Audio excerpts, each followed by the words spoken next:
Ladies and gentlemen, sports fans alike, welcome to another edition of Bill Swerski Sports Talk Chicago, one of the couple, two, three best podcasts around. So sit back, grab yourself a cold one and a Polish sausage, park your keister in the French room, and listen to Bill Swerski Sports Talk Chicago. In Chicago, you know that all sports rock. The Bears, Hawks, Bulls, Cubs, and Sox. Pick your favorite, you can choose, as long as the Packers lose. For everything you need to know, it's Bill Swerski Sports Talk Chicago. Bill Swerski Sports Talk Chicago. Hey everybody, welcome to another edition of Bill Swerski Sports Talk Chicago. This is your hosts, Alex and Sean. On this episode, we are going to be talking about being on the eve of the NFL season starting, Cubs' impossible winning streak, and the White Sox dealing with a lot of injury concerns. But first, I'd like to thank our sponsor, the Rockford Ice Hogs. If you're not familiar with the Rockford Ice Hogs, they're the AHL minor league affiliate of the Chicago Blackhawks. What does that mean for you? You get to see the stars of tomorrow today at family-friendly, affordable prices. Sure, season's not currently going on, but we are only weeks away. So make sure you head on over to icehogs.com, get a hat, shirt, jersey, sign up for season tickets and more. Tell them Swerski Sports sent you. Alex, are you ready? We just had the last weekend without NFL football for a long time. You know, despite the up and down feelings I have for the Bears season, I am just ready for another year of football. And no matter how good or bad the Bears are, I am ready for it. And, you know, it kind of, I don't want to say it crept up on us because obviously we've been covering preseason and everything, but it just, the way this summer went by so fast, it felt like we were just talking about the draft. And now all of a sudden it's season time. It's time to go. We're getting ready for this thing. Yeah, absolutely. It's you're right. It hasn't crept up because it seemed like it's been a long time.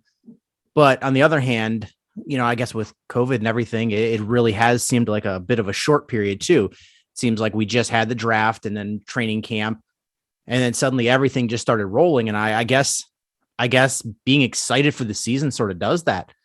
I mean, I guess I'm not so much excited about the season per se because I don't think it's going to be that great. But I feel like Justin Fields makes it exciting. Yeah, and I mean, you can say that about this season and really beyond, because at least you're going into the season thinking, you know, even if you're not good this year, at least you have some reason of hope for the future.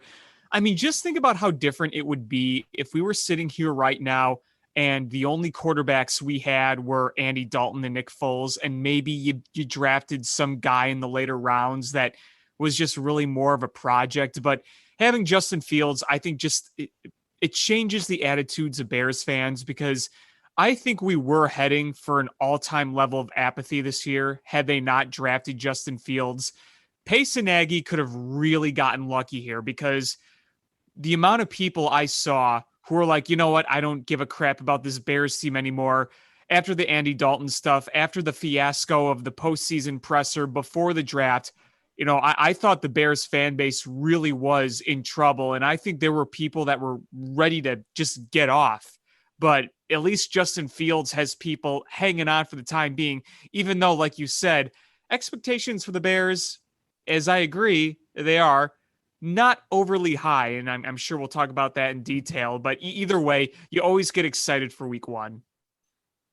Yeah, I'm still annoyed that the Bears signed Andy Dalton over Ryan Fitzpatrick. I mean, I think, you know, I guess it's a moot point here at this time, but I felt like everybody and their mother knew the Bears were going to have to draft a quarterback after they decided not to re-sign Mitchell Trubisky. Mm-hmm. And when they, you know, so signing Andy Dalton, no matter what, was always going to be a stopgap type thing. Right. So why not? Why muddy the waters? Why not bring in like a Ryan Fitzpatrick, who everybody, including him, knows that he is a stopgap. In fact, he may retire at the end of the season. So, and like, he loves this. He's in this because he loves this. He's proven that he's fine sitting on the bench. He's fine coming in, going back and forth, taking the pressure off of young quarterbacks with his antics. Like, I don't know. I still feel like that was the better option.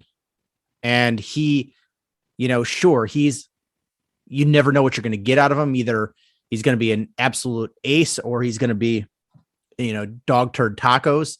But like, I just like, there was never going to be any controversy. If you would have drafted a 3rd round or 4th round quarterback versus drafting, Justin Fields, it wasn't going to change anything for Ryan Fitzpatrick. He was going to be the same guy no matter what.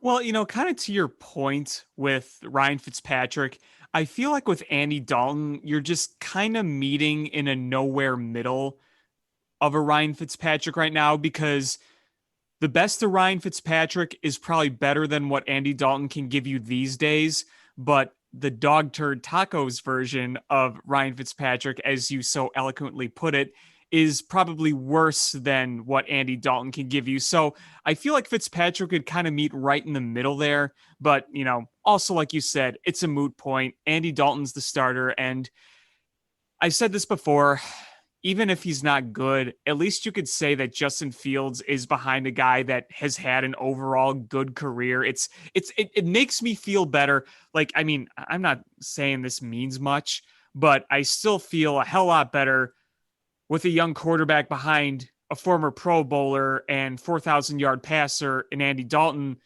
than when we had Trubisky behind Mike Glennon. All I can pray for is that Andy Dalton, I mean, really, I don't expect Andy Dalton at this point of his career to go out and win the game. You just want him to go out there and manage the game. You don't want him to lose you the game. You don't expect him to do great things, but if he can just manage the game at this point and give you a chance, I think that's really the best you could ask of Andy Dalton at this point of his career. I mean, again, it's not like he's ancient, but he's clearly past his best days. And I'm not really sure a shaky O-line and the offensive play calling of Matt Nagy is going to shake any of that Pro Bowl magic he had years ago out of him. But, at least I could say Andy Dalton is not a dumb quarterback. He's not a guy that's just going to, do stupid things. He's been around. He's had success. I mean, my concern is what he's able to do at this point of his career, combined with the questionable play calling and the offensive scheme and the offensive line. That could be kind of a recipe for disaster. We're here. We're ready for the season to start in a couple of days. We finally have what's going to be our 53-man roster. Mm-hmm. And it's an oddball one. Extremely odd. And I wish I could be a fly on the wall in those meetings with Matt Nagy and Ryan Pace when they made this 53-man roster, because it is, for most of it is what we expected, but there was quite a few question marks that, left me scratching my head.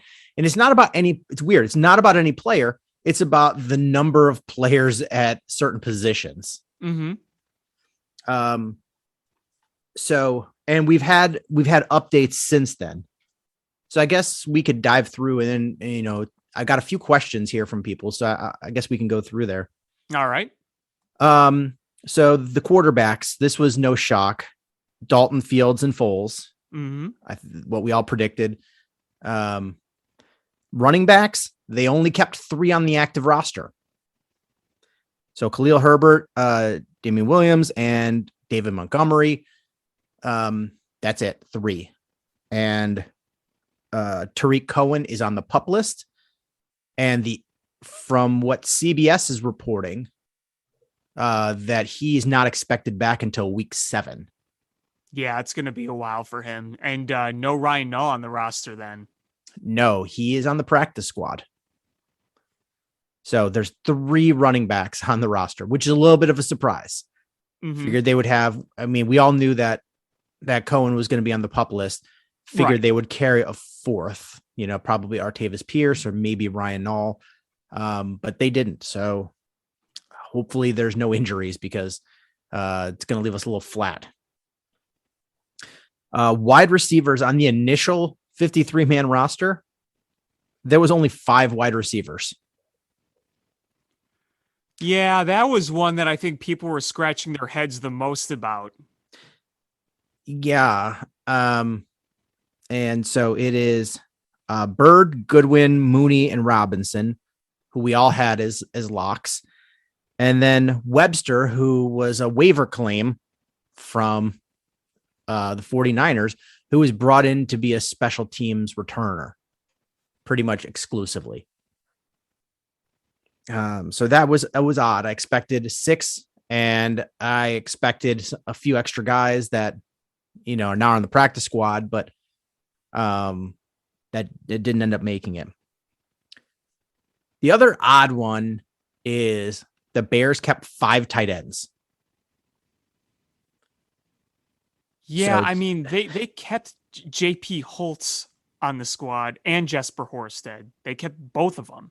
Yes, I just assumed they would keep 1. I was, normally teams will carry 3 tight ends, and I assumed the Bears would have 4, but 5 is an odd one. So they kept Graham, Holtz, Horsted, James, and Kmet. So Very odd. Very odd. Makes me wonder, are they going to go heavy sets to protect the quarterback, or are they going to run a lot of 2 tight end sets? I don't know. I mean, if it works, okay. I just wasn't expecting it. They kept 9 offensive linemen: Whitehair, Bars, Affetti, Peters, Wilkinson, Mustafa, Barome, Daniels, and Lachavius Simmons. And they did keep Tevin Jenkins on the initial 53-man roster. And I got a question of why, when he's not going to be ready to play for a while. And the answer is, based on the NFL rules, had they not put him on the initial 53-man roster and put him on the injured list, he would not have been eligible to play at all this season. Yeah, and that's an important note, because you hope that he can play at some point this season, and Bears brass is clearly hopeful that they want to get him in there before season's end. So you want to keep that window open, and that doesn't mean he's going to, but it means he's eligible to. So who knows if we actually will see him this season, but yeah, you answered it perfectly as to the reason why. And I honestly didn't know that until I read about it like a week ago or so ago.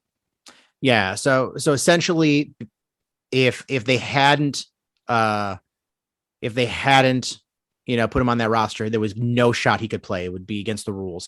So this is at least, I mean, I'm not saying he will play this season, but if he's able to, he'll be allowed to. But CBS again is estimating his return at week 9. Really? Yes. I don't know what they're basing this on, but they're estimating week 9, which it almost seems a little generous, but who knows? I don't know. I mean, I'd be happy at this point with week 9. Oh, me too. Me too. I mean, I was thinking they were going to say like week 12 or something. I mean, at that point, don't you just, I don't know, I guess it depends on what your record looks like, but if your record's not good, why not just, I don't know. We'll see. We'll see how it goes. Mm-hmm.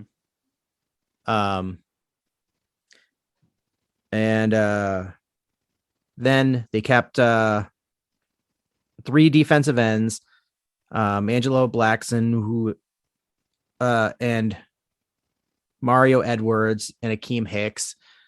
And Edwards is on a 2-game suspension, so he's they're gonna have to make a roster spot for him when he comes back for game 3. Bilal Nichols, defensive tackle, Karis Tonga, Eddie Goldman all made the roster, not surprising. Outside linebackers, Quinn Mack, Tashawn Gibson, Travis Gibson, and Jeremiah Atachu made it, which is not a surprise. Then you got to the inside linebackers.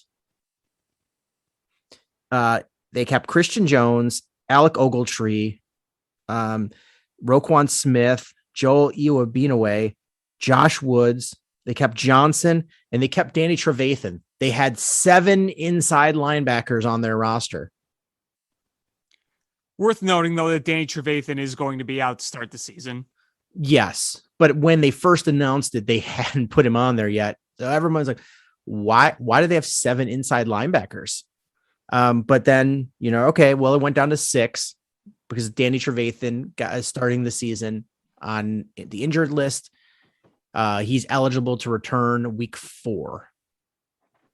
Which, yeah, that's a bummer. From what I'm reading, though, it was that he's fully expected to be back at week 4.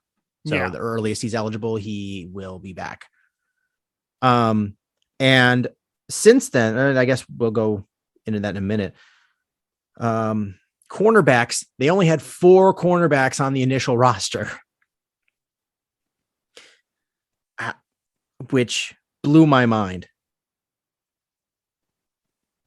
Yeah, I know. Johnson, Crawford, Shelley, and Vildor. Yep, that was the initial 53-man roster. And you're like, they kept 7 inside linebackers and 4 cornerbacks. And then they had 4 safeties, which was not a surprise at all, with Bush, Houston Carson, Deshaun Gibson, and Eddie Jackson. And you're like, all right, some of these are questionable moves here. And afterwards, they shook it up a little bit. They signed Rashard Perriman, wide receiver, who I think is going to be a good addition if he's healthy. It's just the problem is he's had a tough time staying healthy. Mm-hmm. But if he stays healthy, he's a pretty good option.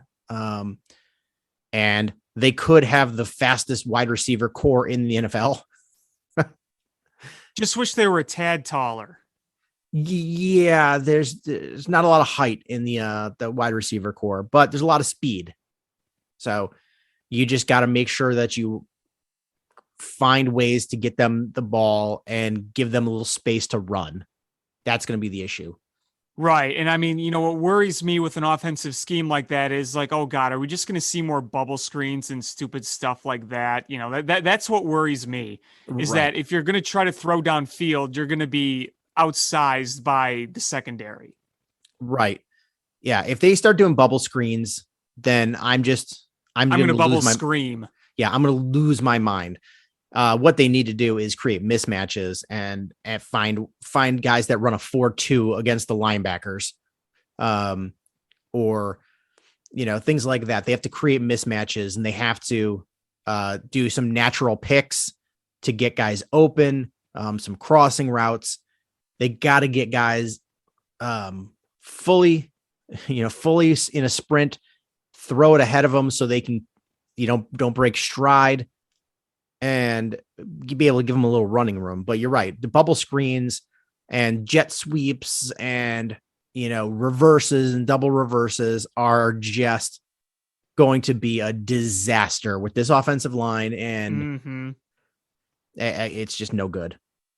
Yeah, and that's what worries me about this whole thing. I mean, look, you can make things work with guys like this. Like you said, create mismatches with speed, and you try to outrun them, you try to outsmart them, because you're not going to be throwing jump balls because these guys aren't going to outjump a lot of these defenders. The Bears did make a few extra moves, though. They did add a few corners, so now they're up to 6 corners. They kept Artie Burns, who, hasn't played the last 2 years because of injury. They kept Duke Shelley, who I hope he plays better than he did in the preseason. You would hope.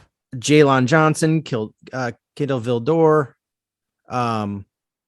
Crawford, and Marquis Christian, who actually did play well in the preseason. Mm-hmm. So, and they kept the unsurprising Cairo Santos, Pat O'Donnell, and Patrick Scales as your special teamers. Shocking.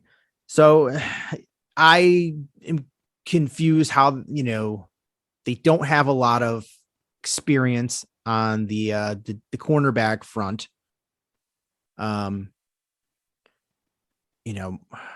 Marquis Christian is a guy who's a general defensive back. He plays safety and corner. I think you're going to probably see him mostly in the slot, which means that, him and Duke Shelley are the slot guys. I'm a little bit surprised that they didn't bring back Trevathan. He's had some injuries, but he's a guy with experience and, was a Pro Bowler not too long ago. Yeah, I agree. I thought Trevathan was going to make it, and I honestly kind of wish it was that way. But if this can work, we'll see. I don't know, but cornerbacks worry me outside Jalen Johnson. I think Jalen Johnson has the talent to be a Pro Bowl level cornerback. Is he going to be healthy too? He's had the history of injuries. He had some injuries last year. He had some injuries in college. We've seen the shoulder issues. I mean, really, they need Jalen Johnson to play 16 games this year if they want a chance. I mean, look, we've always said that the front seven makes your secondary better, but you can't rely on the front seven. I mean, your secondary is going to have to make plays. Absolutely, secondary is going to have to make plays. You just hope that they don't play that weak zone game. That they actually, the problem last year was they played a zone, guys knew where to go in the zone, and they picked them apart in the soft spots. I hope that the pass rush is better, where the quarterback doesn't have time and the receivers don't have time to find the soft spot in the zone, but also that the cornerbacks and the defensive backs do something to confuse, at least apply a little bit of confusion to the quarterbacks, so they're not so just straightforward. And that's kind of been a history of what the Bears do, is they've just lined up. They haven't tricked you. They've just been better than you. And if you found a weakness, they were going to exploit it. But I think they need to, with, the inexperience that they have in the defensive backs, I think they're going to have to do, show fronts and show schemes and then switch things up to confuse the wide receiver and the quarterbacks on what they're doing. I think that's going to be the only way they're going to be successful, to be honest with you. Yeah. No, I agree. Practice squad. They kept a lot of offensive players on the practice squad. So Rodney Adams, who initially made the 53-man roster, but got cut, got put on the practice squad.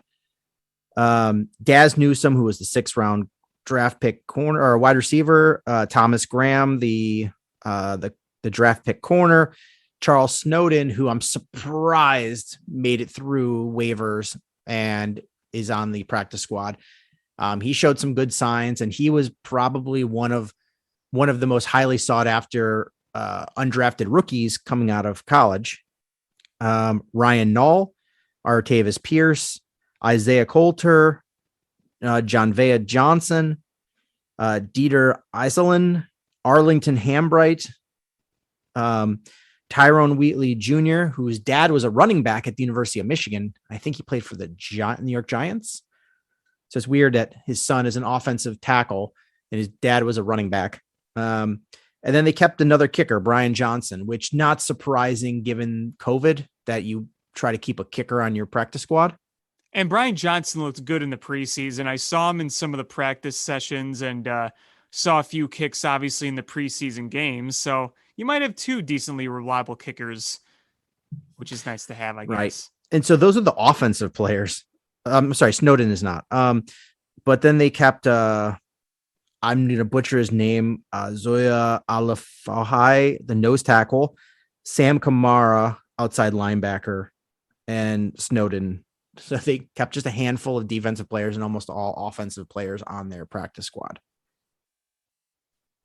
But there was another interesting thing that I saw come out, and I don't know if you read this, but ESPN did a simulation where they ran every game during the season 20,000 times using a computer simulation to figure out what their expected records for each team would be and what they and what they expect the playoffs to look like.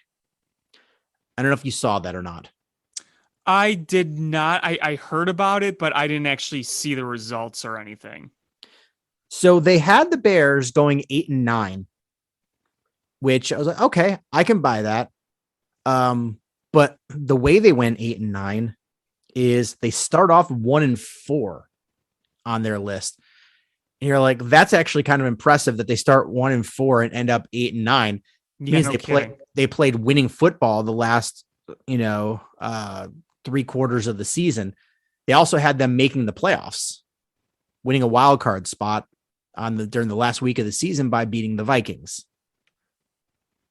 And they had them losing to the 49ers 20-17 in the first round of the playoffs. Oh, so were the Dave Wanstead Bears again. Okay, cool.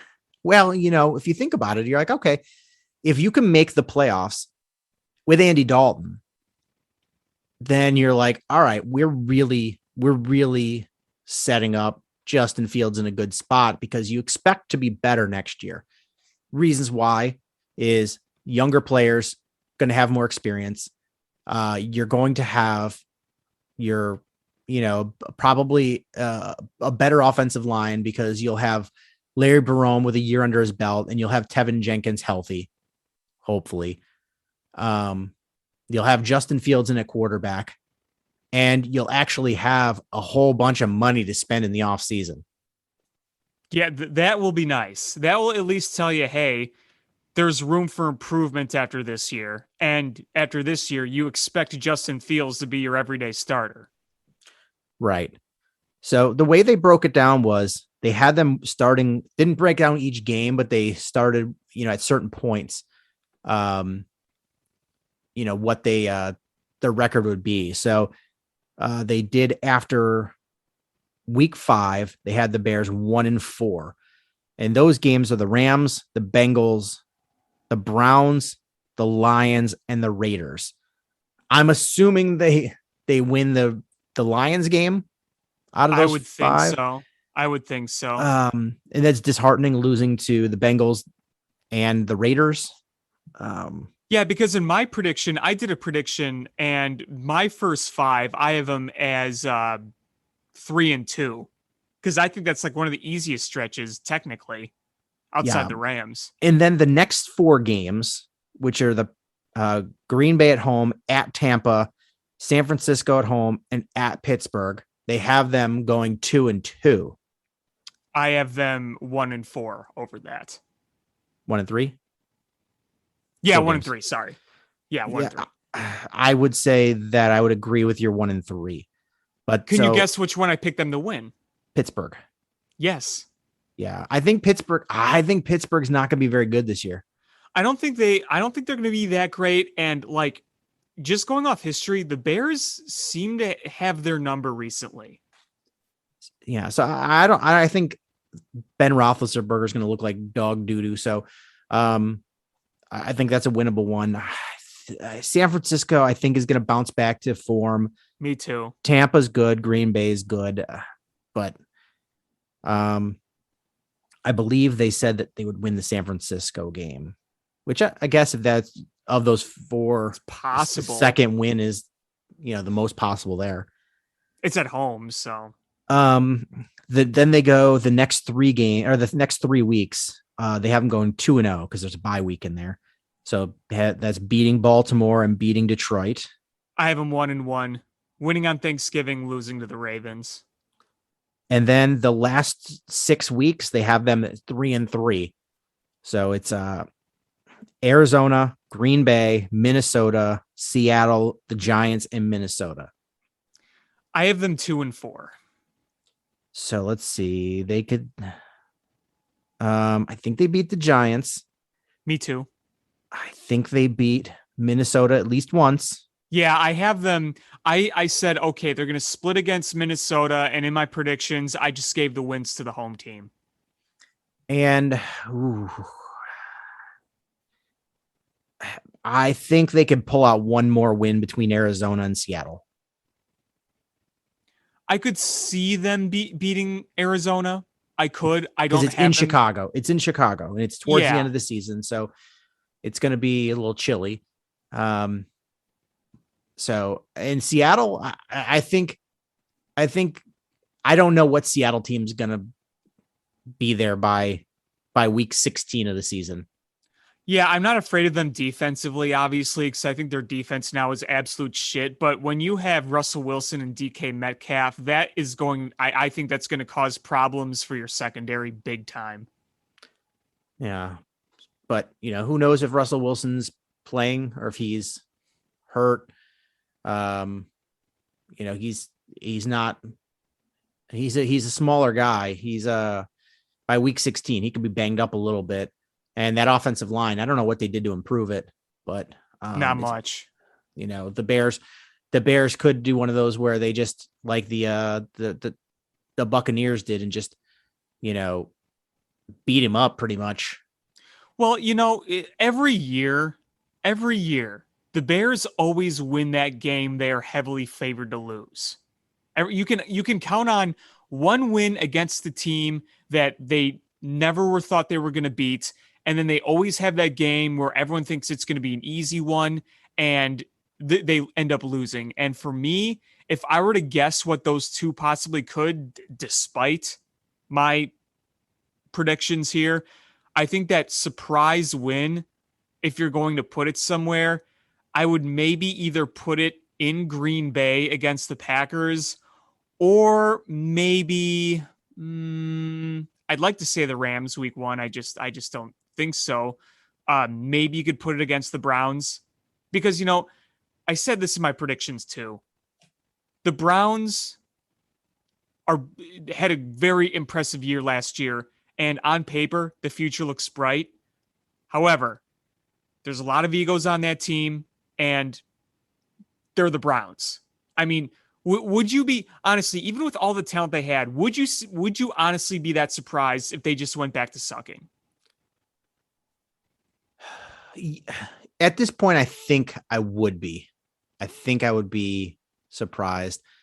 I think they've established themselves. They've got a very good defense, but defenses can regress real quickly.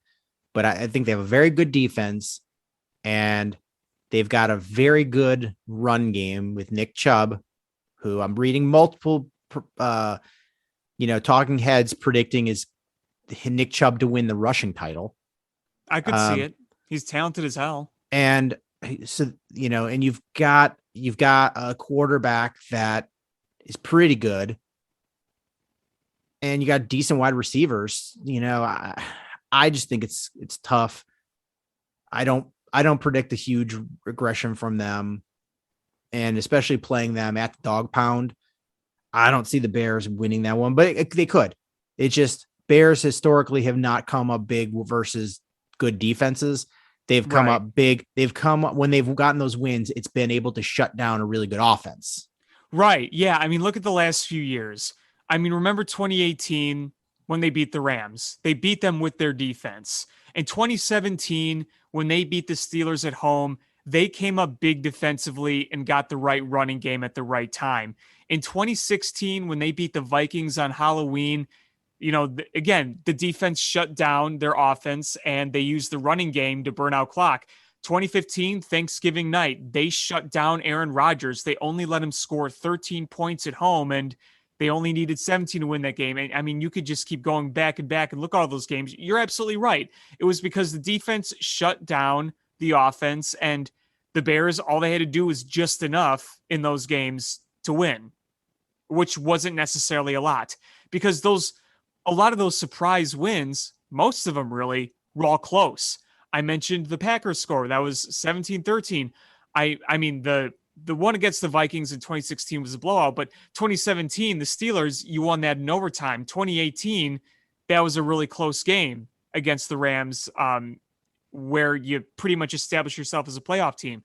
So you're absolutely right. And if the Bears were to beat the Browns in the dog pound, you would have to shut down Nick Chubb, shut down the run game, make Baker Mayfield throw, and then maybe force a few turnovers. That's what you'd have to do to beat them. Well, I mean, I think the bigger than that is they're way more likely to do that than to shut down Myles Garrett from getting to whoever's playing quarterback week 3. That's good point. Good point.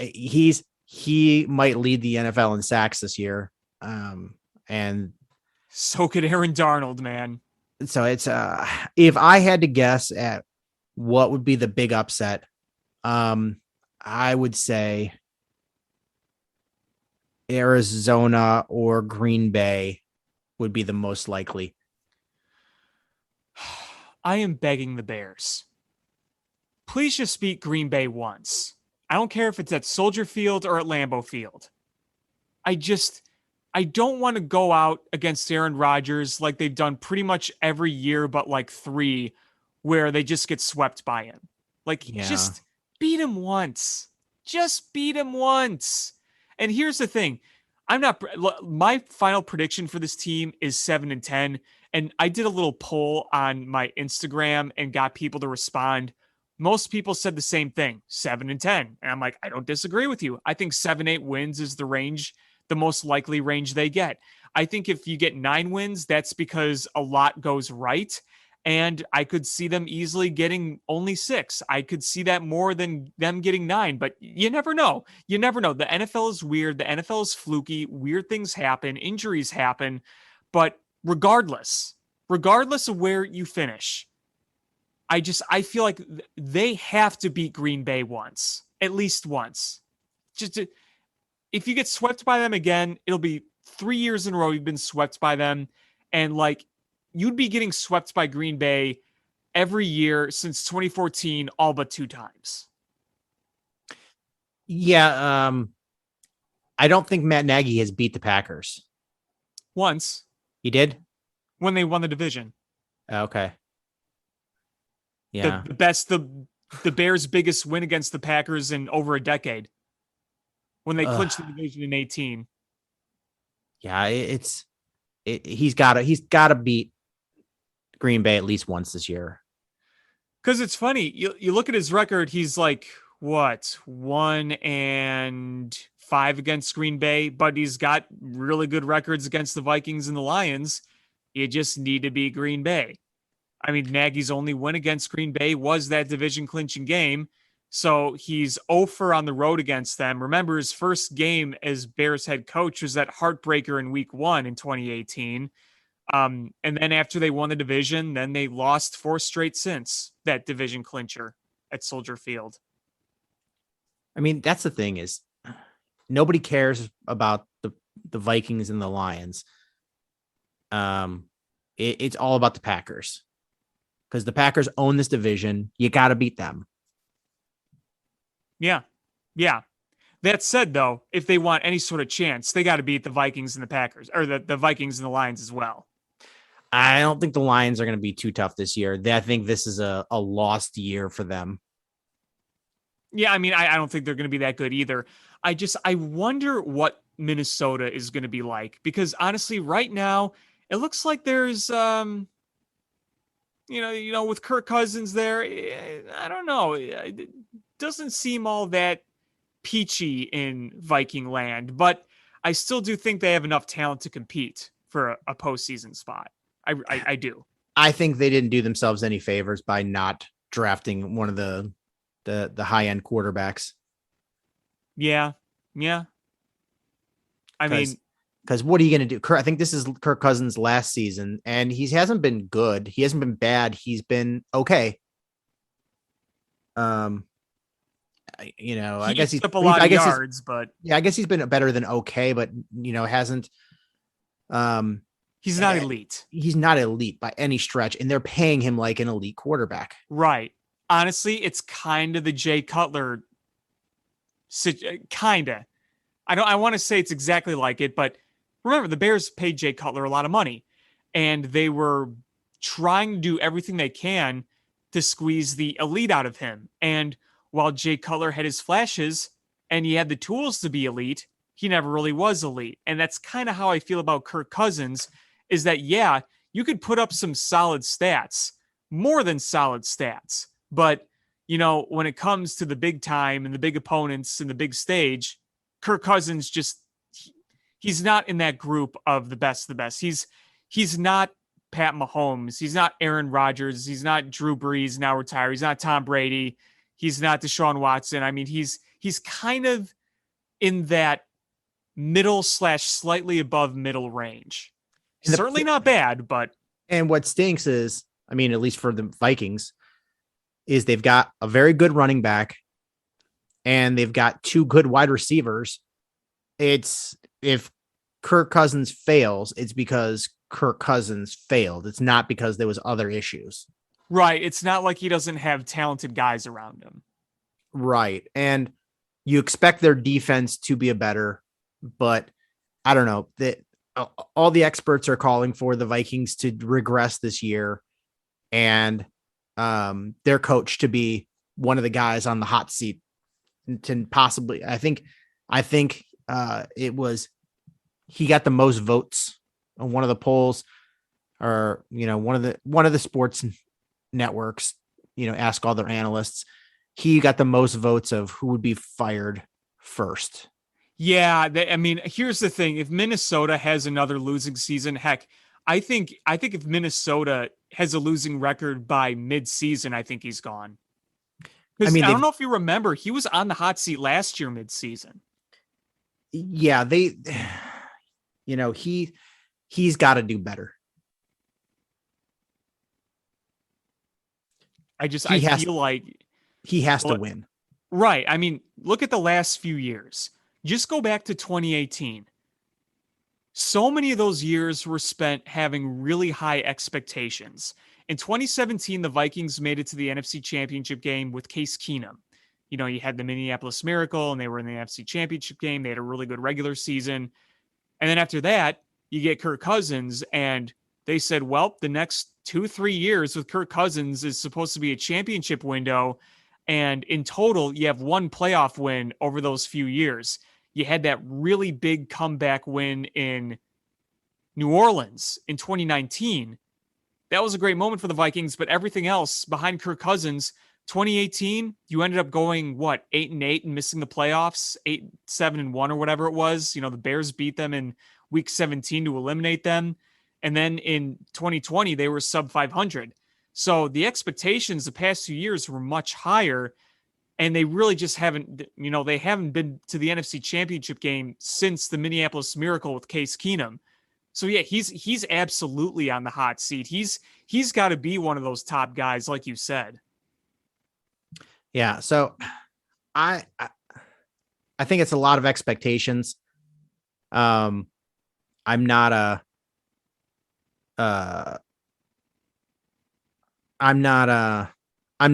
expecting the Minnesota Vikings to be that great. No, I mean, it's Green Bay's division. And right now I don't see them not winning it, but I'm going to say this again. And I say this every year. The Packers. Yeah. You got Aaron Rodgers, obviously. You got Devontae Adams, one of the best, if not the best wide receivers. You have a very good running back in Jones. You have 3 great weapons on that team. Outside of that, like I do every year, I look at that Packers team and I say, not that special. But when you have Aaron Rodgers, they're probably going to win 12, 13 games. Well, then at least we know that this is the very last year of Aaron Rodgers as a Packer. I hope. They said that there's an agreement in place that if he came back this year, that they would let him go next season. I mean, it seems most likely that is the case. I know that the agreement was in place. I just always have this bad vision. Aaron Rodgers makes amends and agrees to sign max extension with the Green Bay Packers. But I also feel at the same time, I think he's done with the Packers, and I think the Packers are frankly kind of done with him because sooner or later they want Jordan Love to get in there.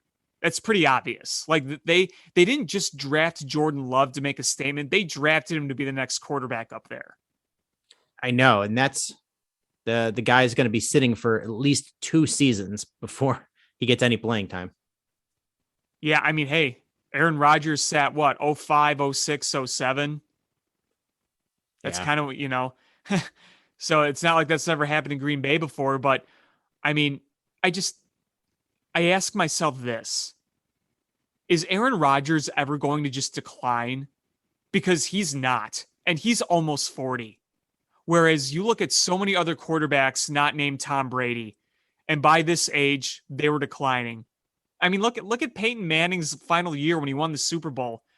His stats, I don't have them in front of me, but his Super Bowl stats were not great at all, but he had his defense behind him. Well, don't you remember is people talked about, should Manning play in the Super Bowl? Right. You remember Brett Favre's decline.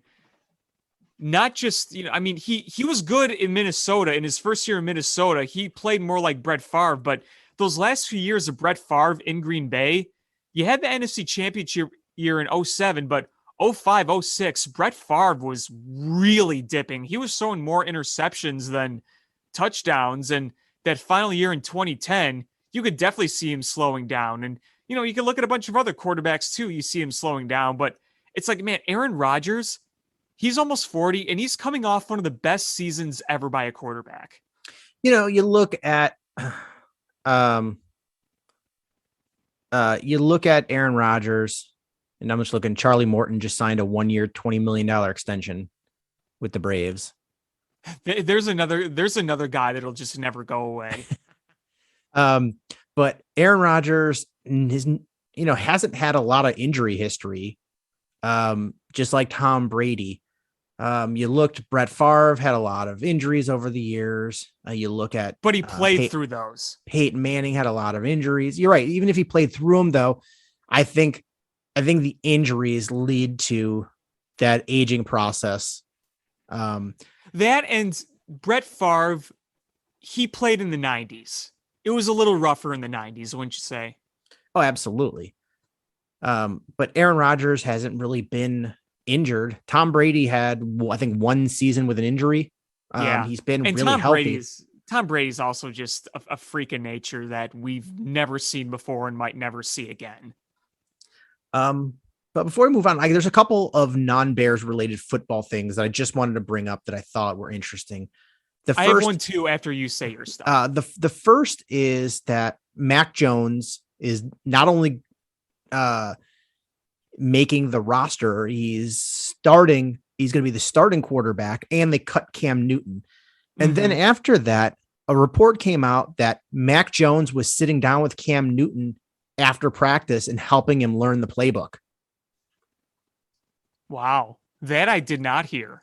I knew Cam Newton got cut, but I didn't hear that. But apparently the Patriots went to Cam Newton and said, you have a choice. Do you want to be the backup, or would you like us to cut you? And he opted to be cut. And that's why they cut him.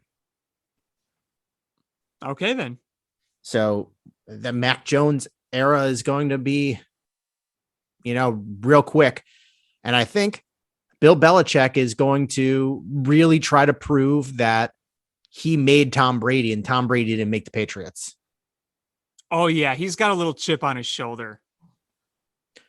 So we shall see how that goes. But Mac Jones looked really good in the preseason. All of the first round quarterbacks did. We saw good things from Justin Fields. We saw good things from Trey Lance. We saw good things from Trevor Lawrence and Zach Wilson and Mac Jones. They all looked good. And I'm rooting for this whole class to be good. I hope it's the best class ever in terms of quarterbacks. That would be really neat. Yeah, because then it's one of those things is like for the rest of eternity, they start, the best quarterback class ever. And they show Justin Fields and the Bears. I think, that's going to be awesome. They've got a long way to go to beat the Elway Marino year, but this class has looked good so far. Yeah, and now we're going to get to see not all of it, but some of it actually play out. We're going to get to see Mac Jones, like you said, and we'll see Trevor Lawrence. I don't know. What's the 49ers plan with Trey Lance? I think they're starting Jimmy Garoppolo, but they're going to have packages for Trey Lance. And so they're going to work him in. Okay. And don't be surprised if you see Justin Fields come in. I think they're going to have packages for him. The problem is Matt Nagy's a ding dong, and it's going to be something that's so poorly drawn up that it's not going to go well, and it's just going to look dumb as shit. It's going to be like a T formation, and like he's going to be like on one ends of the T, and they're going to hand the ball off to like Khalil Herbert, and then they're going to like go forward, and then they're going to try to pitch it to Justin Fields, who's going to try to throw it downfield, but when they pitch it to Fields, he's going to be met by 3 linemen and he's going to go down. Yeah, he's going to be a decoy. It's going to be a wildcat formation. It's going to be something dumb, and everybody's going to go, "Oh, look, Justin Fields is in," and then they're going to gear up on him, and then the play's not going to go anywhere. So if he's a decoy, it's going to be like a halfback dive. It's going to be so poorly executed that the rest, it's going to make a highlight reel for ESPN, and people are going to laugh at the Bears. They're going to borrow your McCaskey puke stilts, and they're going to put Justin Fields on the stilts, and they're going to try to snap the ball up to him, and it goes in between his stilted legs, and then everyone's going to be running back, and you're going to see Justin Fields like panic, like trying to stay balanced on those massive stilts as there's all these people running by him. And then, Matt Nagy in the presser is going to be like, "Yeah, I thought we had a size advantage there, but yeah, quickly the class that this is always going to, or that, if this works out well, is going to get compared to is the 83 NFL draft, which had Dan Marino, John Elway, and Jim Kelly. So, yeah, that John Elway guy, he was pretty good, I'd say, right? I mean, all 3 of those guys, John Elway, won 2 Super Bowls, is the best Bronco player ever. Dan Marino is the greatest quarterback to ever not win a Super Bowl. By far. And Jim Kelly went to 4 straight Super Bowls. Yeah, they didn't win any of them. But that team was so good, they just ran into a buzzsaw each year. But just imagine how good you have to be to go to 4 straight Super Bowls. Well, I think it's amazing from 2 perspectives, because one, you'd think that if you're the Buffalo Bills and you're saying to yourself, if you had a crystal ball and you saw the future and it only said you're going to be in the Super Bowl the next 4 years, you would think that you would win at least just one, right? Like 4 times, 4 straight Super Bowls. What are the chances you lose every single one? Yeah, it's tough. I mean, that Giants one, they should have won that Giants one. Right. But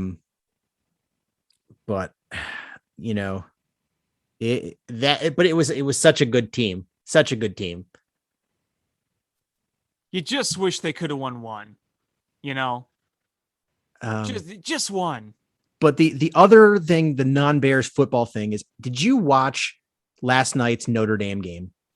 No, I missed it. I was out. So they went into overtime, and I only watched bits and pieces of it. And then I watched the end when they were up big, and then Florida State came charging back. They went to overtime, and the Florida State kicker missed a field goal, and Notre Dame totally pulled a Matt Nagy, and all they needed to do was a field goal to win the game. So they ran straight up the middle 3 times and then kicked the field goal, not trying to get the touchdown. And they made the kick. They won the game, and they were interviewing Brian Kelly, the head coach of the Notre Dame Fighting Irish. And they were like, what happened in this game? He's like, it was a problem with execution. Namely, I want to execute all my players. And the lady interviewing him just looked like, what the hell did he just say? And what am I supposed to do with this? He literally said on national TV, like this wasn't this was on like broadcast television, and he said he wanted to execute his players. Eee. It's like, I don't want to be on that bus tonight. Yeah. I saw the final score of that game. I'm like, holy cow, that was a close game. I didn't know it was quite like that. Yeah. But what was the topic that you wanted to discuss? So I think we just briefly joked about it last week, but I want to talk about this in detail just because it's so mind-blowing. You know all these details about this Bishop Sycamore thing, right? You know, I know the high level. I don't know all the intricacies, but it's bad. I mean, this is a high school that like doesn't really even exist. Isn't it an online high school? It's like an online high school, and like the PO box was the founder's house. And like their address is these random buildings or something like that. The whole thing, like, you know, when I first heard the story, I thought it was just some random school of guys that wanted to be on ESPN, and they kind of duped their way into getting a game where like, it's like this game really isn't even this school really isn't even a real school technically. Like, Weren't some of their players like 21 years old? Yeah. And they were kind of duped into this whole thing themselves. I mean, these were just, it's a group of misfits and randos. Like, it's so wild. And did you see any of the highlights from that game? Oh, I saw a lot of the highlights. Actually saw every single score, and the other school just dominated that team to such an extent that I was number one. At first, I was embarrassed, and then I was worried for the safety of the other team. Well, that's what they were saying too. Like on the broadcast, when it was like, by the time it was like, 40 whatever to nothing, they were saying, this could be a safety issue. Yeah, here's the quote. This was from, let's see, who said this? It was Anish Shroff on ESPN saying, quote, "There's got to be a point where you do worry about health and safety, just like you said." And the other thing that was just so funny to hear over the broadcast was the play-by-play guy was like, this school claims they have a bunch of D1 recruits, and our database is not showing anything. Like he was saying on air, like, these guys are claiming something and we're not finding anything on these guys. So what I wonder is, how the hell were they able to get onto the broadcast in the first place?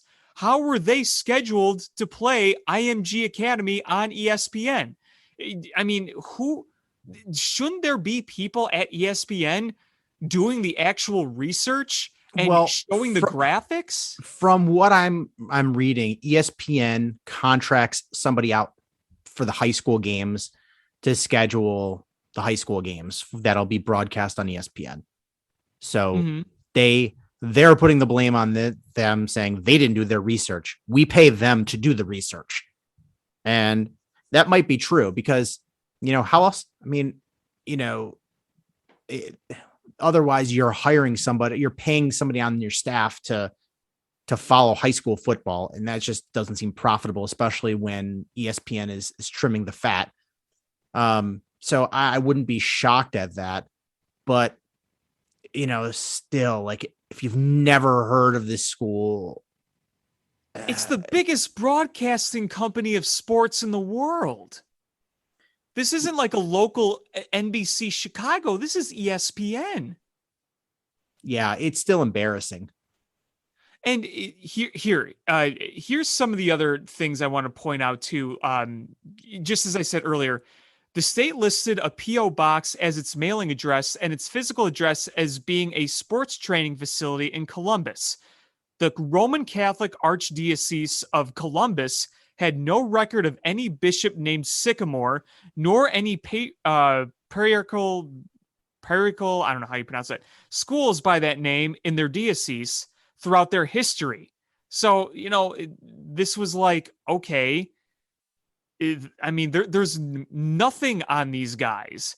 And the governor, Mike DeWine, announced that the Ohio Department of Education would be opening investigation into the school's educational operations.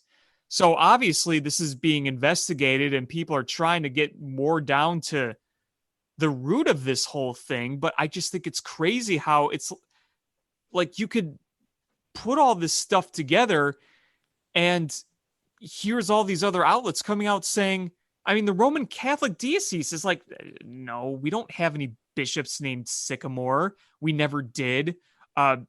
We never had any schools by this name.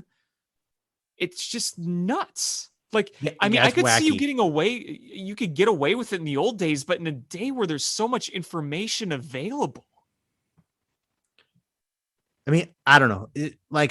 On one hand, I can buy the argument that ESPN is like, well, we hire somebody to do this. I think at some level, then you hire somebody to make sure that they get the best game. But don't you at least throw a Google search in there? Right. Let me just Google these teams. Don't you think that there's a list, like lists of top high school prospects out there? There absolutely are. IHSA probably has lists on their website and all sorts of other outlets.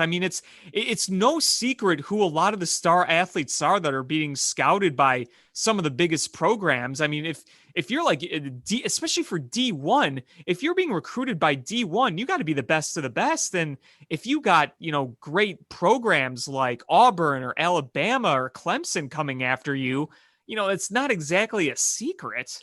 And the funny thing is like when you play against these guys, like, I played high school football and we had a couple guys that went D1 and they weren't even like the top schools. Like a guy on my team went to Northern Illinois before Northern Illinois became a decent football school.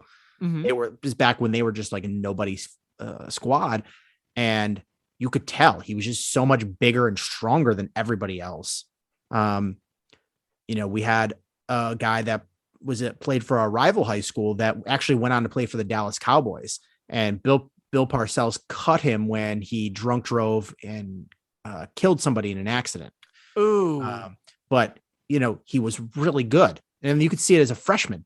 He was really good. You could just see these players. And when you see Bishop Sycamore on the schedule, don't other teams in that area go, how does this school that nobody's heard of? I don't know any of these players. How are they getting? Like, doesn't somebody raise a flag? Doesn't buzz come? Like local papers. Why? Like if there's a local Ohio school, why aren't the newspapers running that? And then there are people questioning it because you have in Chicago, you have like the Southtown Economist and like some other local papers. Even the Sun Times would be like, if there was a Chicago school that nobody ever heard of, that was an online school that was getting an ESPN game, it would be like somebody would write about it and be like, what is this? What's going on? And this is Columbus, Ohio. It's not like it's but in the middle of nowhere. Columbus, Ohio, it's not exactly Chicago, New York, or LA, but it's a notable city. It's where Ohio State is. It's a fairly large size city as far as, non-Chicago Midwest cities go. Mm-hmm. Yeah. And they have an airport. They do. They do. Yeah. I've flown into it. It's a big football community there. So people know about this stuff. And who the hell's Bishop Sycamore? Like, you go around here, you have a lot of these Catholic schools, you have Fenwick and IC by us, who's won championships, and Brother Rice and Mount Carmel. And yeah, sure. Yeah. My, some cousins of mine went to Mount Carmel, and these schools because they're in the news, the athletics in there are in the news, and they put together some pretty dang good teams. So you hear about them. If there was just some team that nobody heard of, you would think some people would be like, who the hell is that? And I'm reading about the conception of this organization, and it was originally called Christians of Faith Academy, COF, in 2018. A federal investigation was opened to look into COF for the use of counterfeit currency, credit and debit card fraud, computer fraud, and other potential crimes. However, it was shut down after just one season and became Bishop Sycamore. Leroy Johnson, the former head coach, claims that they had ties to it in the 3rd District of the African Methodist Episcopal Church, AME, and had plans to build a massive campus. I mean, this whole thing is just weird. It's like you're trying to say you have a reputation. You don't have a reputation, but like you're acting like you've been there and that you're going to be doing these great things, that you're destined for these great things, even though this reputation you claim to have and this value you claim to have doesn't exist. And I don't blame the players at all, because you know what either. Is we've seen so much of this with basketball like schools where what's his name that the Bulls just got rid of, that they overpaid for several years and stunk. Lowry? No. Or Cristiano Felicio. Felicio came from one of these like basketball programs where they claim that they have like, all these good talents and they can get you in to places if you play for them, and you end up, broke and like barely eating food and living in somebody's basement. Like you've seen a lot of this with like basketball programs, but like not with football. And, I could see though, a kid that's like, I want this opportunity, and they're telling me that they have Division I players, and there's going to be scouts there, and I'm actually going to be able to have real scouts watch me play. And that's appealing. And to a kid that, a lot of them were like JUCO players that came back to high school. I mean, if that's what your goal is to play in the NFL, or to play at least Division I, that's an appealing thing. And, you suspend disbelief in order to rationalize that. A lot older and wiser people have fallen for bigger scams.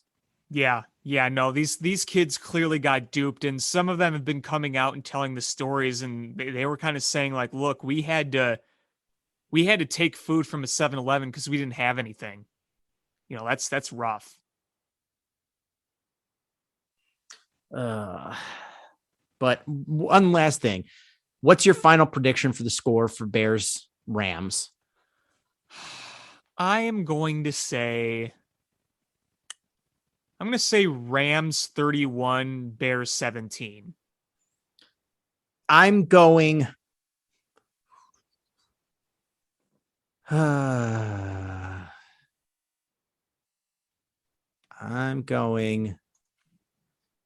27-16 Rams.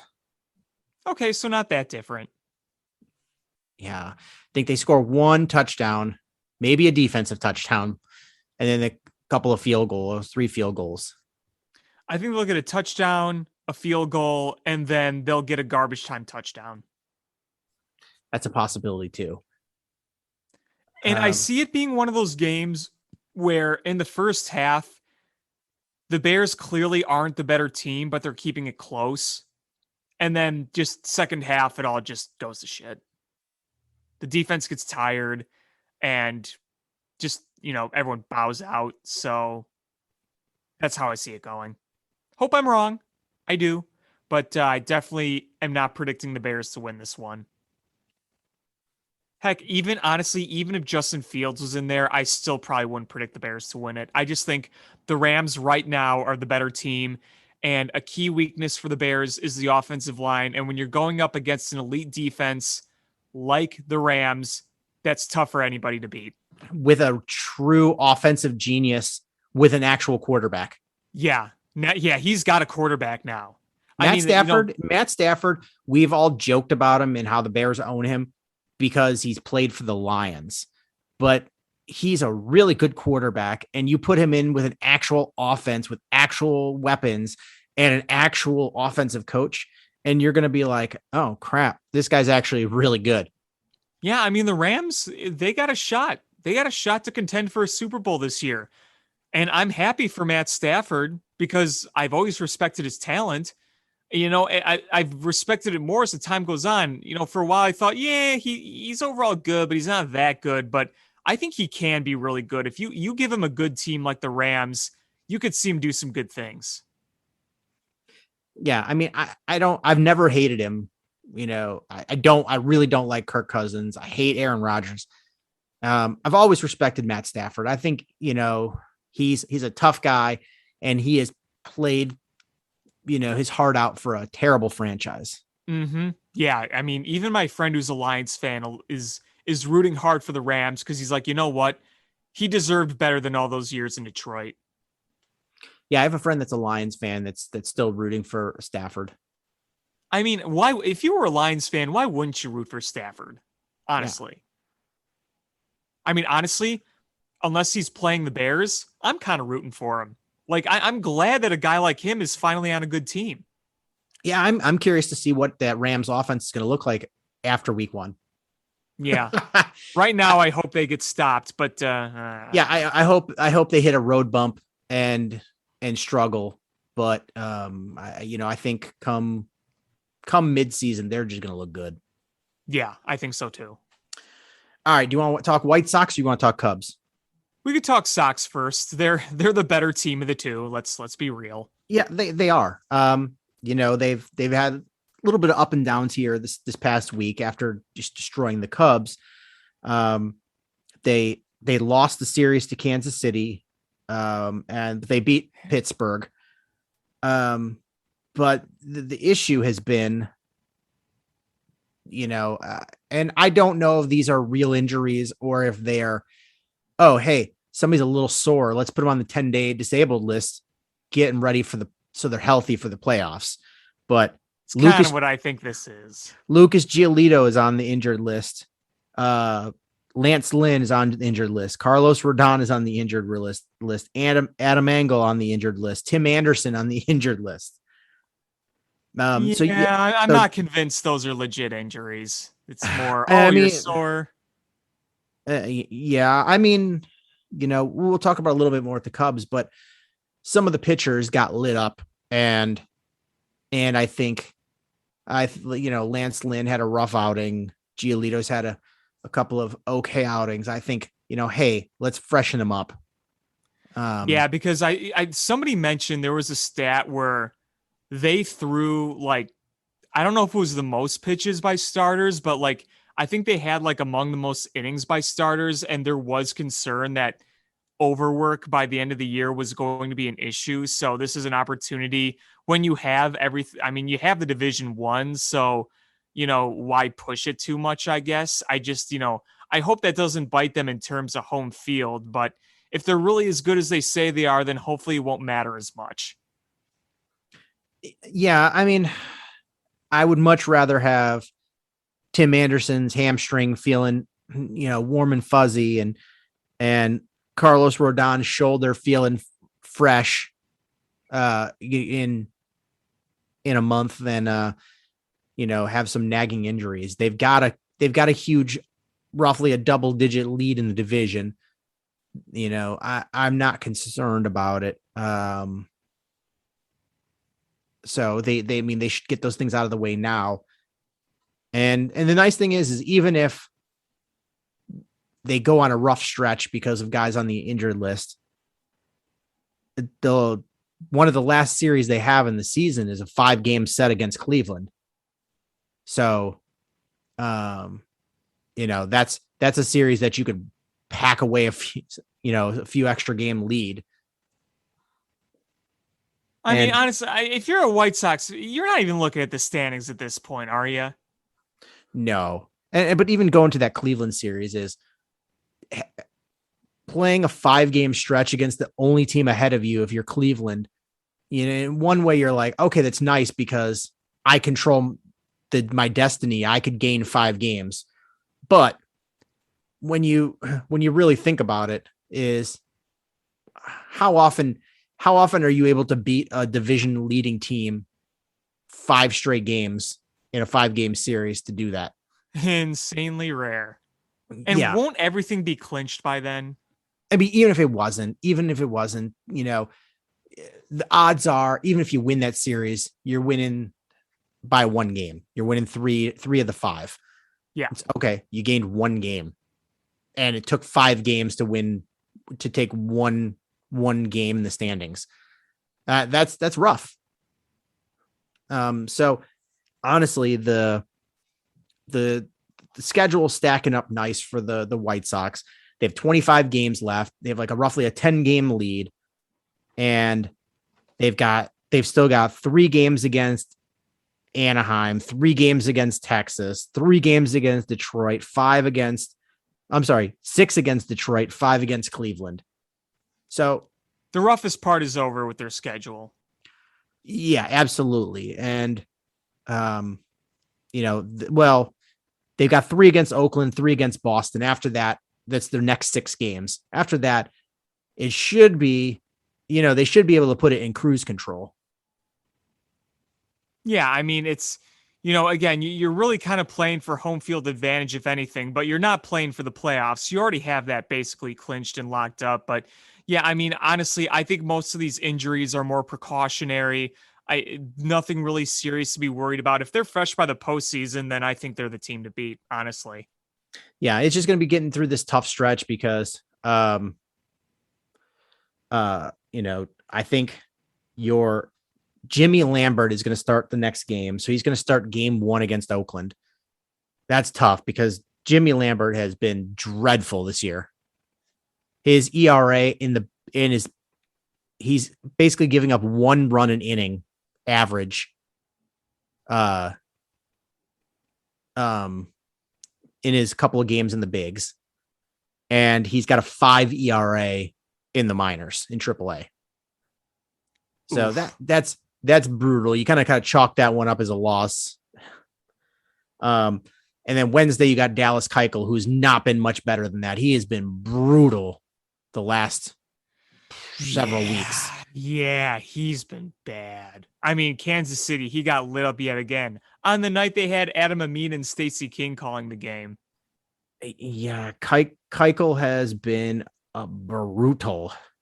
Now, is it that weird on-off thing he seems to do every year, or do you think age is just finally catching up to him? I don't know. I'm not sure. It just he started off the season fine and then just hit a road bump and then everything went off. And that's the tough thing is it fatigue where, you hit a wall, and like, wouldn't he been be on a good player on a path to, to put him on the disabled list or give him a couple games off to get rested up? This, you want to see him get in you'd rather do that now as opposed to later, because if you do it too late, then you don't know what you're getting before the playoffs start. You want to do it sort of now, so when he comes back, he's got a little bit of a runway to get to get back in the groove, and where you can see did that help at all? Well, I just can't help but wonder if Keuchel's already the odd man out, so they just need somebody to pitch while these other guys are getting rest. I wonder if that factors into it. Yeah, if you look at the probables for the White Sox, and it's literally Lambert, Keuchel, and Reynaldo Lopez the next 3 games. Yeah. And then TBD. Good old TBD. He's been on every team. I know, but he just never has a good season, though. No. I mean, I'm just going back to Dallas Keuchel really quick. Just looking at his last 3 games, he's given up 9 runs total in the last 3 games. And no, sorry, not 9 runs. Sorry, I missed. It's even worse than I thought. He's given up 6 runs in each game the last 3 games. So you look right there, that's 18 runs in the last 3 games. And if you put the combined innings together, that's 9 innings. So 18 runs in 9 innings. No bueno. No. And it says runs. I don't know if that's earned. It just says R. But either way, it has not been good. And on top of that, you've had some rough pitching from your starters, and not just starters. Kopech had a rough outing the other day in relief. But your offense has really struggled, and you've getting guys healthy again. But honestly, Tim Anderson is the heart and soul and the engine that drives your offense. And without him, you're running into the same problem that the Cubs have had the last several years, is they don't have a leadoff guy. They don't have an engine that drives that, that doesn't drive that offense. Yeah, Tim Anderson means so much to that team in so many ways. And you basically end up with a bunch of good hitters that can't put anything together. It's all individual efforts. When you have a Tim Anderson, it's like a cohesive offense. Right. So he's going to be hugely important come the playoffs. Yeah. I mean, if him and Robert and Eloy are healthy, then look on them to go on a long run, because that's hard to beat. I mean, I said before, I think Robert's going to be a top 10 player for a long time. That guy's skills are just incredible. You hope he doesn't suffer too many more injuries. Right.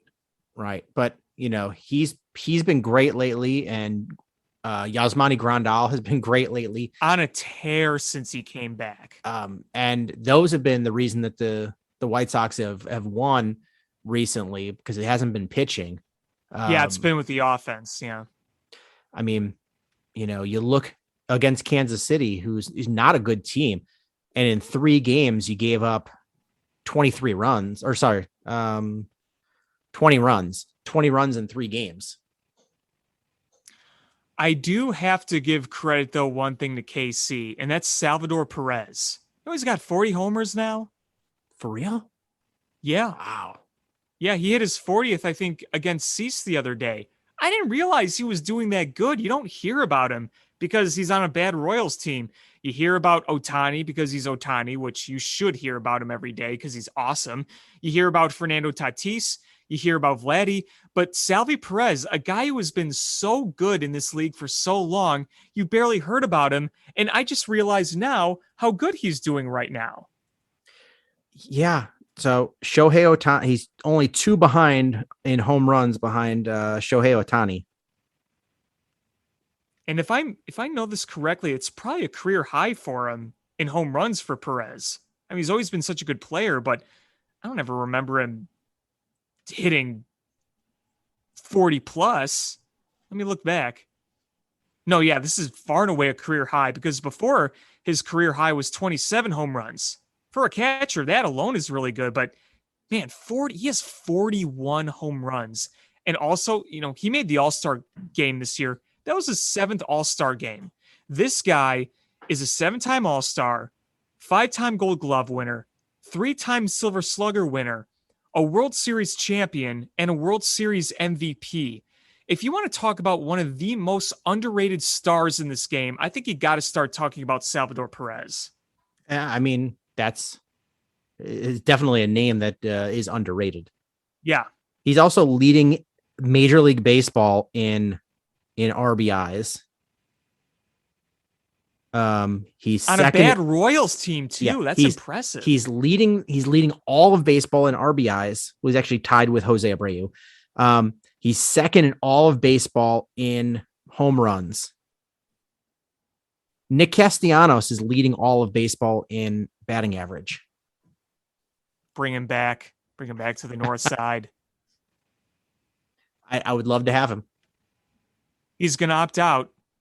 Stop being cheap and pay him. I know. Pay him. If we had Castellanos with Frank Schwindel, that's a nice 1-2 combo. Mm-hmm. But I mean, finishing up with the White Sox these next 2 weeks are probably going to be rough ones, with facing Boston, who's really on not life support, but they're clinging to that last wild card spot. It's a tight race. They're really struggling to win here and really, clawing to keep it. Oakland is fighting for it as well. They're two good teams, and you're reeling a little bit with injuries and throwing scrubs out there to pitch. These next couple weeks might be a little rough, but they're going to get better. I mean, you finish the season after these 2-3 game series. You have Anaheim, Texas, Detroit, Cleveland, Cincinnati, Detroit to wrap up the season. So you've got a huge lead in hand. You've got the schedule on your side. Just be patient with these next 2 weeks. Yeah, for sure. Then the other side of town, you've got the Cubs, who just today won their 7th game in a row. Frank Schwindel. Who the fuck is Anthony Rizzo? Frank Schwindel. The Cubs have won 7 games in a row. They didn't do that when they had Javi Baez and Anthony Rizzo and Chris Bryant. They didn't do that. They have done it with Ortega and Schwendel and Wisdom. And Ian Happ. Who has been tearing the cover off the ball right now. Absolutely. And the young pitchers are starting to do okay. The veterans suck ass, but yeah, you're right. The young pitchers are looking pretty good. Alzolay, since he's come back from the injured list, has looked real good. Alzolay is a reliever, and that's perfectly okay. I'm okay with that. He's been really good. Even the long relief. What do you pitch? 4 or 5 innings? Yeah, 4 he got innings a 4-inning save. Yeah. And he looks great. He looked great. Justin Steele has looked, he had a rough 6th inning today, but the first 5 innings were immaculate. Yeah, first 5 innings looked great. But Zach Davies has been brutal. Hendricks has been brutal. Yeah, the Hendricks, man, that's been bad to watch. But on Wednesday, you had Justin Steele and Albert Alzolay combined for 9 innings, 2 hits, no runs, 8 strikeouts. And on the road, too. Yeah, against a decent Minnesota team. Yeah, I mean, they ain't great, but they ain't terrible. And all of your offense on that game was Frank Schwindel. Frank the Tank. I want to see he's just like the most average looking smiley guy. I just want to see him in the cockpit of a Panzer, and he's just rolling down Michigan Avenue in a tank, and he's got that big smile on his face. That would be awesome if somebody lent him a tank that he could drive to the stadium and park in the player lot. Oh, that would be so sick. Here's all these cars going by, and then here's this tank just rolling on through, and then nobody just questions it. Everyone just goes, "Oh, it's Frank Schwindel." Everyone just knows, "Oh, it's just Frank the Tank." But as for Alzolay, I'm still not going to rule out he's not a starter in the league. But if he ends up being a really good reliever, okay, But I think for the Cubs' long-term success, I think you've got to find three Major League Baseball quality starters somewhere in your minor league system. Well, I don't know if you heard this, but Jordan Wicks made his debut the other day. He pitched 1 scoreless inning. So he's starting his professional career. Yes, I did hear that. So, but somewhere in the Cubs farm system, before they're good, you're going to have to find 3 quality starters. And here's the thing too, man. The soft stuff doesn't do it anymore. And I don't know what to make of Kyle Hendricks, because I just watching him, it seems like it's a little bit of everything. There are times where you think, okay, that's not a bad changeup he threw, but the batter clearly knew it was coming, so he went down and reached for it. So maybe you wonder, is he tipping at some point? And then there are times where you just watch him pitch, and it was an 88-mile-an-hour fastball right down the middle. So, of course, it's going to get hit. I don't know if he's just having a bad year. I don't know if maybe he's just struggling with mechanics or something mentally, or if it's worst case scenario where he's hit his peak and the new generation of players knows how to hit that type of stuff better than the last one did, those last batters he faced. So I don't really know. We'll have to see. All I can certainly say, though, is, and this is no disrespect to Kyle Hendricks, who has ended up being one of the great pieces of this core and essential to winning that World Series, a guy who I'll always be a fan of, but he cannot be your ace going forward. He can be in your rotation. Maybe he's your solidified number 3, but you can't, in this day and age, rely on your number 1 ace being a guy that throws less than 90 miles an hour. For the longest time, you could find craftiness, you could find stuff. The game has evolved. You need to find guys that can blow some smoke by you. That's what I truly believe. In this day and age, it is velocity and movement is more important than ever. Because if you throw even something well located softly, this is just my opinion. I don't have actual numbers to back this up. I just feel like ball players, sluggers, athletes these days, you can locate something soft somewhere nice, they're going to find a way to crush it. Yeah. It's, especially when you have Alec Mills in your rotation too.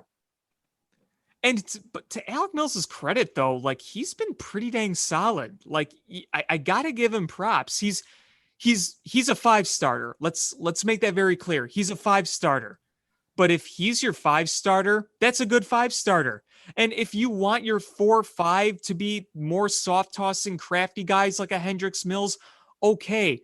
But you're at least your top 2, you need stuff. Like actual stuff. That seems reasonable, right? I think it's very reasonable. I mean, look at most rotations now for contending teams. Look at the White Sox. You got a lot of good stuff from Lance Lynn and Carlos Rodon.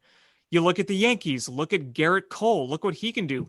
Look at the frickin' Dodgers, whether it's Max Scherzer or Clayton Kershaw or, what's his face? Throws really hard. I mean, they all throw really hard.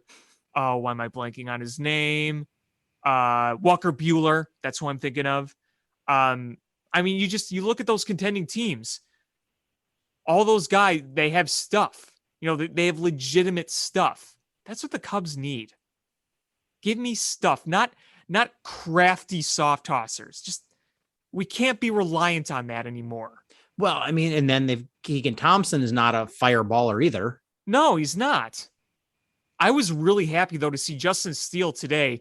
You look at some of his strikeouts. I can't remember exactly who he struck out, but he threw a 95-mile-an-hour fastball right in on the inside corner, right at the hands for a swing and miss.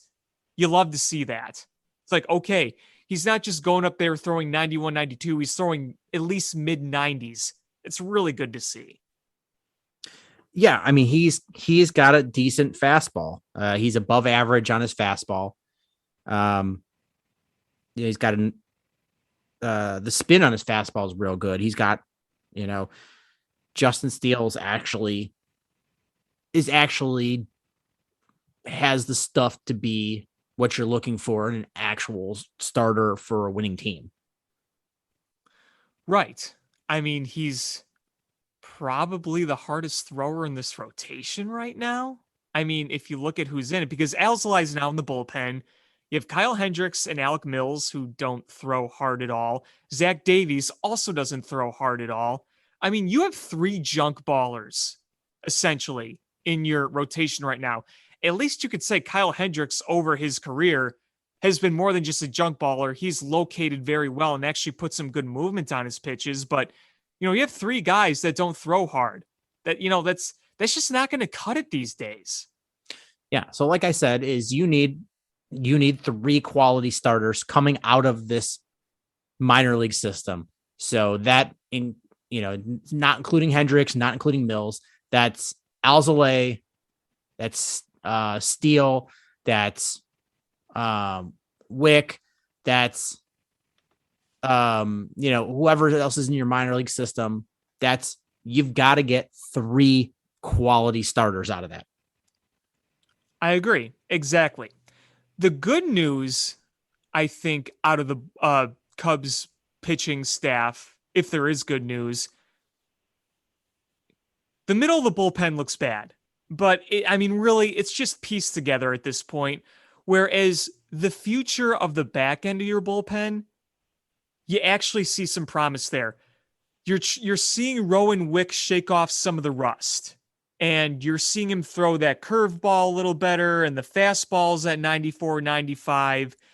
Manuel Rodriguez, after a rough start, the guy could throw some gas. He's been pitching a lot better recently. Heck, even the veteran lefty Adam Morgan has looked pretty good. And then you got Cody Hoyer from the Sox, where he's getting outs. And he's got a 106 ERA, a 381 FIP with the Cubs.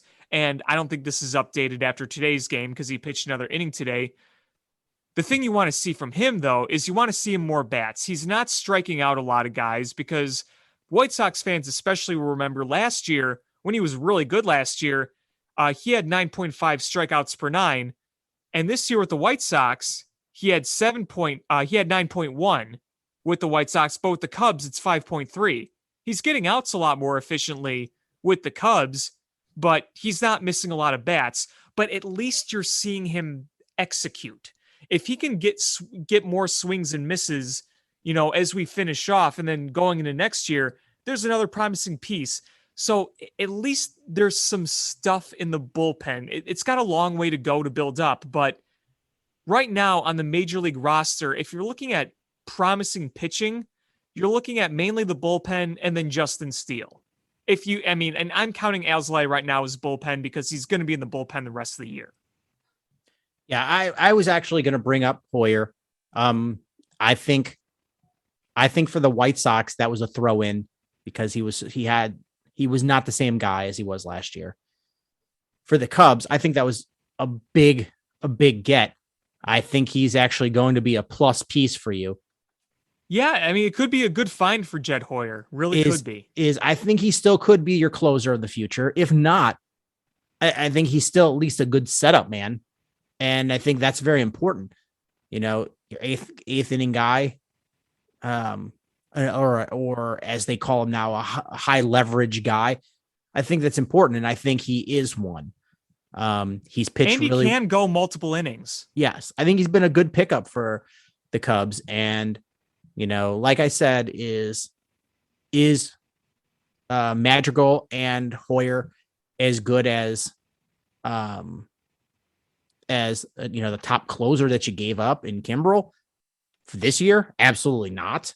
But when you look at where they are in this, in their trajectories, Hoyer and Madrigal are going to be much more important to the Cubs than this next year, or even if they would have picked up the option next year for Kimbrel, than he would have been for your team.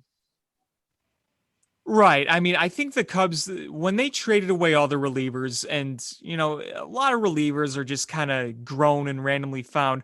I think the Cubs needed to find a reliever that could be a long-term potential solution that was still young. And that's what you got in Cody Hoyer. And, you sign your Sheriffs and your Ryan Tepera's and your Steve Cishek's year in, year out. But I think there's something valuable of at least trying to build somewhat of a core of a bullpen that you can rely on for multiple years, because bullpens are fickle. We all know that. Relievers are fickle. But the more you try to stock up and build on some of these guys, the more room you might have for experimentation, because, if one doesn't work, then you have something to fall back on instead of just trying to scramble to find something, because bullpens are deeper and more important than ever. So it's having guys you can build around for the long term for the bullpen. I think that's more important than ever. So I'm glad that Hoyer kept that in mind when he got Hoyer. Right. And I'm just quickly looking through some of the Cubs minor league pitchers. Braylon Marquez has got some fire to his pitch. He can hit 99. Yeah, but he hasn't pitched once this year. And I know, but he's coming. He's coming. He was their top prospect for a good 2 years. Jordan Wicks throws mid to upper 90s, like 95-ish. It's like how that mid. They say he's got the build of John Lester with the changeup of Cole Hamels. And if he lives up to that expectation, sounds like a good deal. Cole Franklin has brought his fastball up from upper 80s to upper 90s, which is awesome. That's impressive. So, you've got some guys that can throw a little heat. Now it's nurturing them along to the bigs, because I guess health wise, you expect Braylon Marquez probably next year, Jordan Wicks next year, Cole Franklin probably sometime next year. These are all guys that are coming. Yeah, and then you add that on. You hope to have Justin Steele, obviously keep growing next year, and maybe Manny Rodriguez establishes himself as something, and then Cody Hoyer can keep working on his craft. So, really, the rotation is where I worry the most, because you look at a lot of these guys and. Alzolay is not really a prospect anymore. He's had plenty of time. I don't know exactly what the cutoff is, but, you look at a lot of these guys and most of them have bullpen potential. Like, I think Alzolay is going to end up being that long reliever spot starter. I think Braylon Marquez is going to be a reliever. Obviously, Cody Hoyer is a reliever. Manuel Rodriguez is probably going to be a reliever. We'll see what happens with Cole Franklin. Jordan Wicks is the one guy in the system where you're like, he's number one going to be a starter. And I wish they had a few more of those guys. But, maybe they find somebody that's not a top prospect. It happens. There are random guys that come out of a system and they pitch well. You hope you could find some magic in there. And then you've got Ryan Jensen, who you were really excited about, but has pitched like dog doo-doo this year. Yeah, and it's kind of the same thing with Corey Abbott, too. That didn't go so well. Why can't this team develop pitchers? They either can't develop pitchers, or when they do, they get hurt, a la Mark Pryor, Kerry Wood. But I want to talk about Frank Schwindel. Currently, as it stands right now, the guy's slash line is 374, 421, 699 with an OPS of 1120. Who would have thought that Frank Schwindel would see his face on cardboard signs in the stands? Who would have thought? We joked before the trade deadline when the Cubs picked up Frank Schwindel off of waivers. We were like, oh, well, I guess, does that mean that they can trade Anthony Rizzo because they picked up a first baseman off of waivers? And we're like, no, that doesn't mean anything. And they went ahead and traded Anthony Rizzo, who's been playing well for the Yankees. And, but he hasn't been Frank Schwindel. And Frank Schwindel has, I don't know how sustainable this is, but we're going to ride this lightning because he's playing fantastic. Yeah, he is. He is. And it seems like your typical lightning in a bottle story. Look at Patrick Wisdom. The guy hits a ton of home runs, but he's got a lot of holes in his swing. And, like I said before, I think he's like a better version of Mike Olt.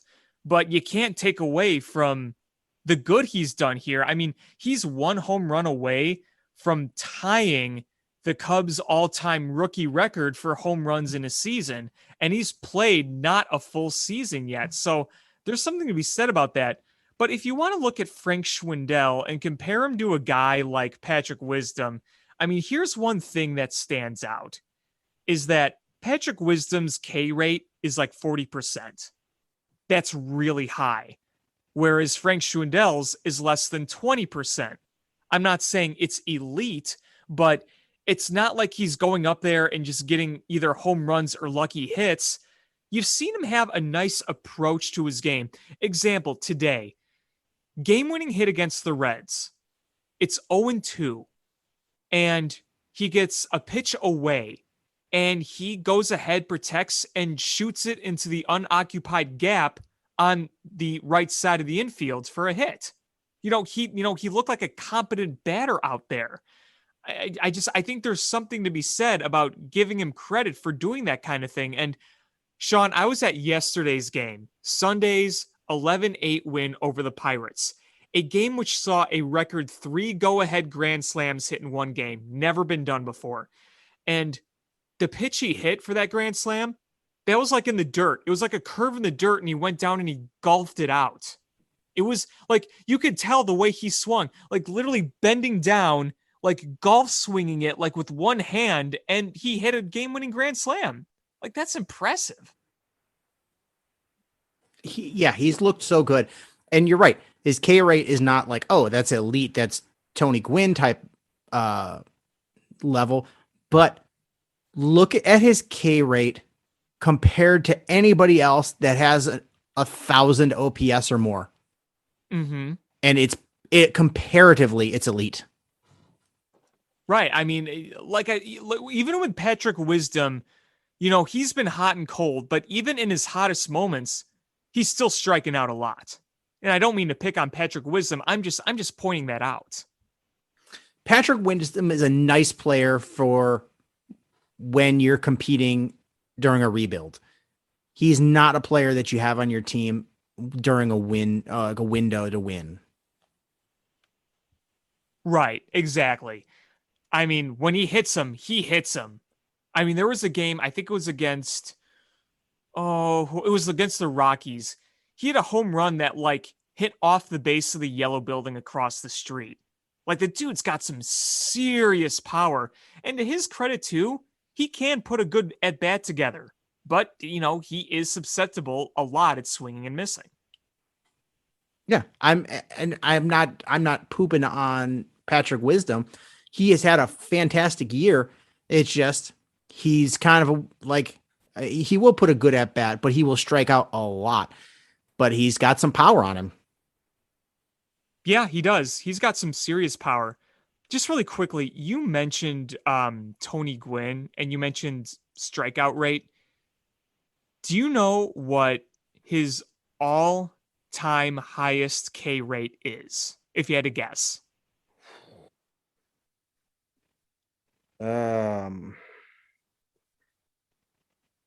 So his best season with the lowest rate? His worst season, the highest percent. Yeah. Man. God.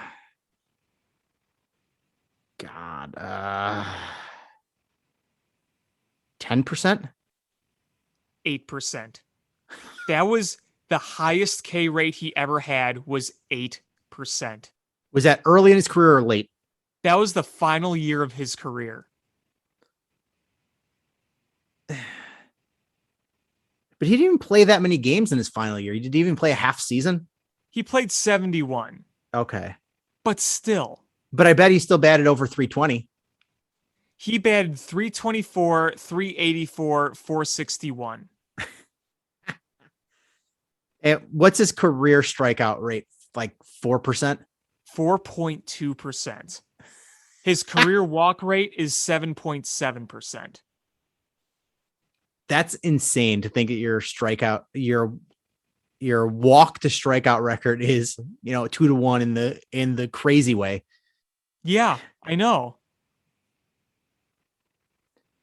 What's his low number of strikeouts?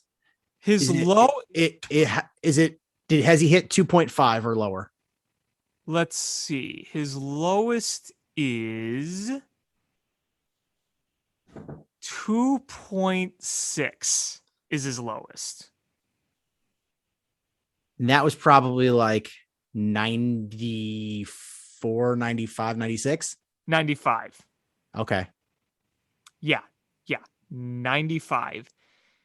His career BABIP, 341. He's always putting the ball in play. Career average, 338. And that man had over 10,000 plate appearances. 10,000 plate appearances. He racked up a batting average of 338. I think it was 94 where he just missed 400, but he still hit over 1,000 OPS. So in 94, he hit 394. His WRC plus was 166. His slugging was 568. His OPS that year was 1,022. That's ridiculous. Yeah. And the funny part is his OPS was over 1,000, and he probably had 15 home runs. He had 12. How do you have an OPS of over 1,000 and you hit 12 home runs? Like that's 117 singles, 35 doubles, and 1 triple. That's insane. It is. It really is. But Frank Schwindel has been a really nice story. And I don't know. I mean, the guy is an 18th round draft pick. He's a almost 30-year-old rookie. Like, I don't know what, honestly, you can expect from him long-term, but this has been a really nice story. And it's something that, true Cubs fans will never forget. Yeah, I mean, at least this dark time right now, at least we're having a little bit of fun. Like, yes, being at yesterday's game, it was fun. The people that were there were really into it. They were cheering. It wasn't a full house, but the people who were there were having a good time. It was a beautiful day. And seeing Matt Duffy hit a grand slam, too, that was something. First ever career multi-homer game, first ever career grand slam. Yeah, Pretty this cool. This is such a nice season that honestly, I would be comfortable buying a Frank Schwindel jersey if he never played another game for the Cubs after this year. You would be that guy, wouldn't you? I'll be like, my Frank Schwindel jersey. And then the true Cubs fans will be like, years from now, they'll be like, oh shit, he's wearing a Frank Schwindel jersey. And that'll be that guy. Yeah, I mean, it's fun looking around at like Wrigley Field to look for those jerseys. I saw someone wearing a Schwindel jersey, actually, no joke. I saw a website I didn't know existed until they tweeted out before he hit that home run. They were like, if Schwindel hits a home run here, we're giving 18% off everything on our store. And with the code Frank18, and he hits the home run. And I'm like, okay, what do they have on their store? But they had a shirt that just had a tank on it with the number 18 in it. I was like, yes. It's yes. Like, do I get that?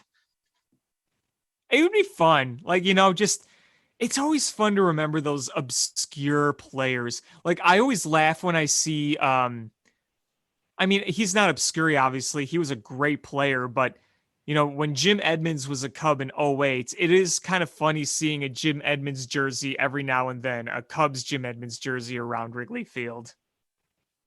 Yeah, it'll be. Or LaHair. I've seen some Brian LaHairs. Yeah, or if you have in the future, if you have a White Sox fan wearing a Your Mean Mercedes jersey. Honestly, like this, like the White Sox had their Your Mean Mercedes. We have Frank Schwindel and Patrick Wisdom. It's been kind of the year of the obscure guy in this city. Absolutely. And I'm here for it. I'm here for it when, you go on a 7-game, the only 7-game winning streak you've had all season wasn't on the back of Chris Bryant. It wasn't on the back of Anthony Rizzo or Javi Baez or Wilson Contreras. It was on the back of Frank Schwindel. Frank the Tank. Pretty awesome. Like, it's just, at least it's giving something to watch. Like, it gives us a reason. Like, honestly, like today, I was excited to see a bit of the game because I'm like, I want to watch Frank Schwindel. I want to keep seeing what he can do. And he delivers 2 more hits, including another game winner.